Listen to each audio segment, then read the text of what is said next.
राजा शिवछत्रपती, अखंड हिंदुस्थानचं ध्वजकुंडल, स्वर्गीय हिंदू हृदय सम्राट वंदनीय शिवसेना प्रमुख बाळासाहेब ठाकरे, स्वर्गीय आनंदी दिघे साहेब यांना आणि परमपवित्र भगवा ध्वज याला प्रथमतः मानाचं वंदन करतो. आजच्या पुणे जिल्हा परिषदच्या निवडणुकीच्या निमित्ताने आणि आंबेगाव तालुका पंचायत समितीच्या निवडणुकीच्या निमित्ताने व्यासपीठावरती उपस्थित शिवसेनेचे जिल्हा प्रमुख सुरेश भाऊ भोर, आमचे मार्गदर्शक गुरुवर्य ज्यांनी हिंद केसरी म्हणून ख्याती मिळवलेली आहे आणि अवसरी बुद्रुक निरगुडसर जिल्हा परिषद गटामध्ये ज्यांनी इतिहास घडवलेला आहे ते रमेश कुमारजी हिंगे पाटील, त्याचप्रमाणे महेशजी गोरे साहेब, राजकीय विश्लेषक, बांगर साहेब, सचिनजी बांगर, राज्याचे विस्तारक, त्याचप्रमाणे शिवसेनेचे उपजिल्हा प्रमुख आदरणीय अजितजी चव्हाण, शरदचंद्रजी पवार पक्षाचे आदरणीय शरदरावजी शिंदे पाटील, सुरजराव हिंगे पाटील, सर्व सन्मान्य व्यासपीठ, जास्त वेळ घेत नाही आणि आमचे उमेदवार, जिल्हा परिषदेचे उमेदवार आदरणीय प्रशांत भाऊ अभंग, मनोहरजी इंदोरे आणि माझ्या सर्व समोर बसलेल्या लाडक्या बहिणींनो आणि बांधवांनो, सर्व मतदार बंधू भगिनींनो, खरं तर 27 तारखेपासून आम्ही त्या ठिकाणी प्रचारात प्रत्येक घर टू घर जाण्याचा प्रयत्न केलेला आहे. प्रशांत भाऊ आणि आम्ही प्रत्येक मतदारापर्यंत पोहोचण्याचा प्रयत्न केलेला आहे. जवळपास अवसरी बुद्रुक पंचायत समिती गणामध्ये मी प्रत्येक घरापर्यंत पोहोचण्याचा प्रयत्न केलेला आहे. अजूनही चुकून काही ठिकाणची एखादी वस्ती राहू शकते, तिथपर्यंत पोहोचता आले नसेल तरी त्या सर्व मतदार बांधवांची मी मनापासून दिलगिरी व्यक्त करतो आणि आज त्यांच्या या माझ्या भाषणाच्या निमित्ताने त्यांच्याशी संवाद साधू इच्छितो. मतदारसंघामध्ये फिरत असताना मला प्रामुख्याने मतदारसंघामध्ये ज्या समस्या जाणवल्या, काही ठिकाणी पिवळं रेशनिंग कार्ड असलेल्या ज्या माता भगिनी राहतात त्या ठिकाणी त्यांच्या घराचं जे छप्पर आहे त्या ठिकाणी ऊन अक्षरशः त्याच्यातून उन्हात दिसत होतं, सूर्याचं किरण त्यामधून दिसत होती. अशा प्रकारची परिस्थिती आहे. घरकुल प्रत्येक घरापर्यंत पोहोचलेलं नाही, घरकुलाचा लाभ देखील पोहोचलेला नाही. ह्या योजना सर्वसामान्यांसाठी ज्या राबवलेल्या जातात, पंचायत समितीच्या माध्यमातून, जिल्हा परिषदेच्या माध्यमातून ज्या सर्वसामान्यांसाठी ज्या लोककल्याणकारी योजना राबवल्या जातात त्याचा फायदा फक्त त्यांचे हितचिंतक आणि त्यांचे बगलबच्च यांनाच त्या ठिकाणी पोहोचवण्याचं काम केलेलं आहे. सर्वसामान्यांच्या घरापर्यंत कुठल्याही योजनांचा लाभ त्या सर्वसामान्यांना त्यांनी कधीच दिलेला दिसला नाही. गोरगरीब त्या ठिकाणी सर्व योजनांपासून वंचित असलेले दिसले. म्हणून घरकुलाच्या योजना फक्त त्यांच्या बगलबच्च्यांना देण्यात आलेल्या आहे. खरे ज्यांना घरकुलाची गरज आहे, ज्यांचं रेशनिंग कार्ड पिवळं आहे, अशांना सुद्धा रेशनिंग कार्ड पिवळं असणाऱ्यांना सुद्धा तुम्ही त्या ठिकाणी घरकुल देऊ शकलं नाही. ज्यांनी घरकुलासाठी वर्षानुवर्ष त्यांचे अर्ज प्रलंबित आहेत. मला 10-15 ठिकाणी अवसरी खुर्दमध्ये देखील अशा माता भगिनी भेटल्या. त्यांनी दाखवलं की 12 वर्षापूर्वी त्यांनी या ठिकाणी ग्रामपंचायतमध्ये अर्ज केला होता, पंचायत समितीमध्ये त्यांचा अर्ज केला होता, परंतु त्याच ठिकाणी थोपीमध्ये पडू नये, त्यांना कुठल्याही प्रकारचं घरकुल देण्यात आलेलं नाही. का? कारण त्या तुमच्या जवळच्या नाहीत, तुमच्या राष्ट्रवादी पार्टीच्या नाहीत, म्हणून त्या घरकुलापासून वंचित आहे. या ठिकाणी नेहमी पार्टीचं राजकारण केलं जातं. सर्वसामान्यांना कुठलेही लाभ देत नाही, सर्वसामान्यांना त्यापासून वंचित ठेवायचं. आपल्या जवळच्या बगलबच्च्यांना त्या ठिकाणी योजनांचा लाभ द्यायचा, अशा प्रकारचं राजकारण, घाणेरडं राजकारण या ठिकाणी केलं जाते. प्रत्येक गावामध्ये जर बघितलं तर मी पंचायत समिती गणामध्ये अवसरी असेल, गावडेवाडी असेल, अवसरी खुर्द असेल आणि वरचं पारगाव असेल, गंगेवाडी असेल, प्रत्येक ठिकाणी एक विशिष्ट प्रकारचं दबाव तंत्राचं राजकारण खेळलं जातं. मित्रांनो, याचं कारण काय? गेली 40 वर्ष सातत्याने हीच मंडळी सत्तेमध्ये आणि त्यांच्याच बगलबच्चे या ठिकाणी गावचा कारभार 40 वर्ष सातत्याने हाकतात आणि त्याच्यामुळे त्यांच्या पुढे अडचणी येण्याचं कोणी डेअरिंग करत नाही आणि त्याच्यामुळे हे दबावतंत्राच्या राजकारणाला बळी पडून तेच बगलबच्च्याच्या जवळच्या पुढाऱ्यांना आणि त्या पुढाऱ्यांच्या जवळच्या बगलबच्च्यांना लाभ देण्याचं काम ही मंडळी करीत असतात. त्यांना माहिती आहे की आमच्या हातात हे सगळे सत्ता आमच्या हातात आहे. आम्ही म्हणून त्यालाच घरकुल मिळेल, आम्ही म्हणून त्यालाच एसटीपी पंप मिळेल, आम्ही म्हणून त्याला शेतीचा पंप मिळेल, आम्ही म्हणून त्याला पिठाची गिरणी देऊ, आम्ही म्हणून त्याच महिलेला आम्ही शिलाई मशीन देऊ. हे त्यांच्या हातात कशाचं होतं की त्यांच्या हातात असलेली सत्ता. हे मुजोरपणे वागण्याचं जे धाडस आहे त्यांच्यामध्ये निर्माण झालेले, याचं कारण काय आहे? त्यांच्या पाठीमागे वरद असतं की कोणाचं आहे? ज्या साहेबांच्या नावाने ते 40 वर्ष या ठिकाणी मतं मागतात, 35 वर्ष सातत्याने तुम्ही सत्तेमध्ये राहिले. मी मतदारसंघामध्ये फिरत असताना मग पारगाव आणि गंगेवाडीच्या परिसरामध्ये तुम्ही पिण्याच्या पाण्याचा प्रश्न जर 40 वर्षामध्ये सोडू शकला नाहीत, मग 40 वर्षामध्ये तुमच्याकडे महाराष्ट्राच्या राजकारणामध्ये सत्तेच्या चाव्या तुमच्या ताब्यात होत्या, तिजोरी तुमच्या ताब्यात होत्या. तुम्ही अर्थमंत्री होता, गृहमंत्री होता, ऊर्जा मंत्री होता, तुम्ही अनेक पदं भूषवले, तुम्ही महाराष्ट्राचे विधानसभेचे अध्यक्ष होता.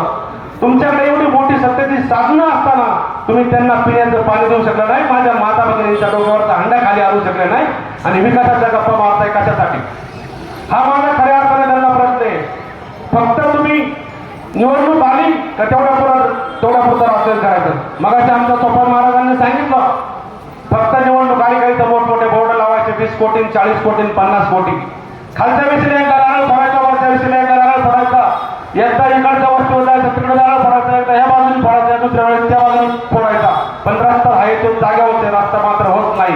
वर्षानुवर्षी तेच समस्याला सांगत आपल्याला सामोरं जावं लागतंय.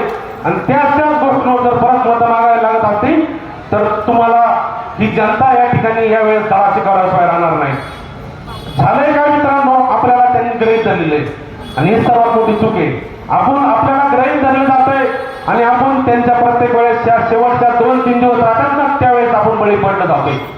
आता खरी लढाई, आता प्रचार आज संध्याकाळी संपणार आहे, आणि खरी लढाई आपली आत्ता चालू होणार आहे. आपण जर सजग राहिलो आणि आतापर्यंत जे आपल्या मनामध्ये ठरवलेलं आहे का आपल्याला गेल्यानंतर पहिल्यांदा तुतारीचं चिन्हाचं 1 नंबरचं बटन दाबायचंय, आणि नंतर 3 नंबर असलेलं धनुष्यबाणाचं बटन दाबायचंय, आणि पलीकडच्या गावामध्ये देखील आमच्या मनोहर बंडू इंदोरे त्यांचं धनुष्याचं बटन दाबायचंय. असं आपल्याला ठरलेलं असताना त्या राहिलेल्या 3 दिवसातच असं काय होतंय? ती लोक तुमच्यापर्यंत पोहोचतात आणि 4-2 रुपये तुमच्याकडे देतात, तुमच्या खिशात टाकतात. आपण नको नको म्हणत असतो, आपल्याला वाटतं का नको? आपण प्रामाणिकपणे काम केलेलं आहे, आपल्या खिशात टाकतात आणि आपल्याला लाचार बनवण्याचं काम ते करतात. परंतु तुम्ही या ठिकाणी लाचार बनायचं नाही. मागची निवडणूक कधी झाली होती तुम्हाला आठवतंय का? जिल्हा परिषद आणि पंचायत समिती निवडणूक होऊन गेल्यानंतर त्या ठिकाणी 3 वर्ष त्या ठिकाणी प्रशासक राहिले. प्रशासकाला सुद्धा हाकण्याचं काम नंतर ही मंडळी त्या ठिकाणी आमदार असल्या कारणाने यांचंच काम या ठिकाणी ते हाकण्याचं काम करतात, आणि प्रशासनावरती देखील त्यांचा वचक राहिलेला आहे. पोलीस स्टेशनच्या माध्यमातून दाबदर्शक करायची, इथल्या प्रत्येक कार्यकर्त्याला या ठिकाणी पिचवण्याचं काम यांनी केलेलं आहे. याचं उत्तर तुम्हाला या निवडणुकीत येत्या 7 तारखेला द्यावंच लागेल. कारण इथून पुढच्या काळामध्ये एखादा त्यांच्या विरोधात उभा राहणारा कार्यकर्ता, माझ्यासारख्या कार्यकर्त्यांनी जर डेरिंग केलेली आहे, असा कार्यकर्ता परत या ठिकाणी उभा राहू शकत नाही. ही काळ्या कागदावरची पांढरी रेघ आहे. कारण एक कार्यकर्ता तयार होण्यासाठी त्या ठिकाणी जवळपास 20-20 वर्ष त्याला त्या ठिकाणी काम करावं लागतं, तेव्हा कार्यकर्ता घडत असतो. आणि असा कार्यकर्ता एकदा पिचला. मी आमच्या अवसरी बुद्रुक गावामध्ये जात असताना बऱ्याच लोकांना माझ्याशी संपर्क साधण्याचा प्रयत्न करायचा असतो. गावामधून ज्यावेळेस मी बाजारपेठेतून चालत असतो, नागरिकांना आव्हान करत असतो, हात जोडत असतो. नागरिकांना वाटतं का कल्याणला भेटावं, त्याला मिठी मारावी, परंतु नागरिकांवर एवढा दबाव आहे, माझ्याजवळ येऊ शकत नाही. नंतर मी पुढे गेल्यानंतर मला फोन करतात, घाबरू नको, तू लढत राहा, तुझ्या पाठीशी आम्ही खंबीरपणे आहे. आणि तुम्हाला सांगतो, हे 100% चित्र बनवण्याशिवाय राहणार नाही. अवसरी बुद्रुक मधून इतिहास घडणार आहे. त्यावेळेचा जो उमेदवार त्या ठिकाणी अवसरी बुद्रुक मध्ये जिल्हा परिषदेसाठी उभा राहिलेला आहे, त्याच्याबरोबर आता तुम्हाला वाटतं ती माणसाची फिरत्यात संपूर्ण मतदारांना घेऊन तो उमेदवार फिरतोय. सगळे मतदार जे मतदान करणार आहेत ते अवसरी बुद्रुक मध्ये त्या ठिकाणी घरी बसलेले आहेत, आणि जे 30-40 गाड्या त्याच्याबरोबर फिरतात तेवढेच फक्त मतदार त्याच्याबरोबर आहे. मी तुम्हाला खात्रीने सांगतो, त्याचा प्रचार करायला देखील कोणी पुढे यायला तयार नाही. आता बळत त्याचा स्वतःच्या भावाला फोन करायचं, पुण्याला असले त्याच्याबरोबर भांडण झालेलं त्याला फोन करणार, माफी मागतो तुझी. अरे आता कशाला माफी मागतो? आतापर्यंत मलाई खाण्याचं काम केलं, ठेकेदारातून त्यांनी पैसा कमवला, आणि अशाच लोकांच्या पाठीशी तुम्ही राहणार आहेत का? ज्यांनी गुंडांचं साम्राज्य उभं केलं, या ठिकाणी दहशत आणि गुंडागर्दी करून या गुंडागर्दीला उत्तर द्यायचं असेल आणि माझ्या माता भगिनींच्या अब्रू आणि सगळं सुरक्षित ठेवायचं असेल तर तुम्हाला या ठिकाणी निश्चित प्रकारे एक उतरावंच लागणार आहे. या ठिकाणी 7 तारखेला सर्व जनतेला निर्णय घ्यावा लागणार आहे. कारण मी आता ओळखून चुकलेले आहे. गावागावात जात असताना मी पाहिलंय ही निवडणूक आता पुढाऱ्यांच्या हातात राहिलेली नाही. ही निवडणूक सर्वसामान्य लोकांनी केव्हाच हातामध्ये घेतलेली आहे. याचं उत्तर हे 7 तारखेला मतदान रूपी आशीर्वाद दिल्याशिवाय राहणार नाही. आणि येत्या 9 तारखेला धनुष्यबाण आणि तुतारी हे दोन्ही उमेदवार आणि पलीकडच्या घरामध्ये आमचे मनोहर बंडू इंदोरे हे तिन्ही उमेदवार या ठिकाणी विजयी झाल्याशिवाय राहणार नाही. काळ्या कागदावरची पांढरी रेघे. तुम्ही कितीही दहशत आणि दादागिरी करण्याचा प्रयत्न करा, या ठिकाणी जनता तुम्हाला बळी पडणार नाही. एखाद्या दिवशी तुम्हाला ह्या महिला देखील समोर येऊन जाब विचारल्याशिवाय राहणार नाही. कारण आमच्या आता माता भगिनींनी त्यांचं ते खरं असलेले जे माता भगिनींचे जे रूप आहे त्यांचं रौद्र रूप आहे, मग आदिशक्ती त्यांच्यामध्ये सज्जाल्याशिवाय राहणार नाही आणि त्यांना समोर जाऊन त्या ठिकाणी जाब विचारतील. बाबांनो तुम्ही आम्हाला स्वतंत्र दिलं होतं, तुम्ही आम्हाला सांगितलं होतं 15 वर्ष, मी तुम्हाला 15 वर्षापूर्वी मी अर्ज भरला होता, मला घरकुलासाठी तुमच्याकडे अर्ज केला होता ना, काय झालं माझ्या अर्जाचं, का घरकुल दिलं नाही? हा विचारण्याची हिंमत त्या माता भगिनीमध्ये निश्चितपणे निर्माण होणार आहे. तुम्ही कोणालाही घाबरू नका, दबावाला बळी पडू नका, काही काळजी करण्याचं कारण नाही. आता येत्या 7 तारखेला या मतदारसंघामध्ये पूर्ण आंबेगाव तालुक्यामध्ये 5ही जिल्हा परिषद सदस्य आमच्या आंबेगाव विकास आघाडीचे शिवसेना उद्धव बाळासाहेब ठाकरे पक्ष, शरदचंद्रजी पवार पक्ष आणि शिवसेना पक्ष या तिन्ही पक्षाचे 5ही जिल्हा परिषद सदस्य आणि 10च्या 10 पंचायत समिती सदस्य निवडून आल्याशिवाय राहणार नाही असे काळ्या कागदावरती रेघे.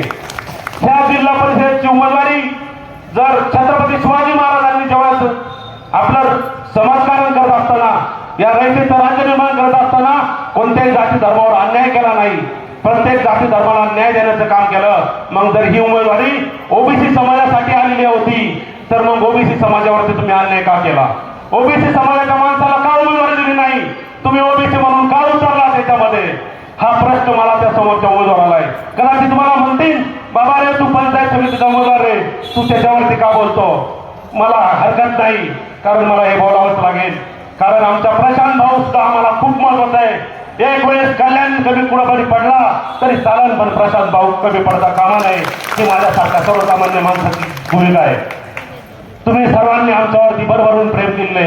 आम्ही मतदारसंघामध्ये फिरत असताना तुम्ही आम्हाला जे मतदान रूपी आशीर्वाद दिलाय, मला प्रत्येक ठिकाणी आम्हाला दोघांना तुम्ही औषध करून ओवाळलेले, खऱ्या अर्थाने आम्ही त्याच ठिकाणी भारावून गेलेलो आहे.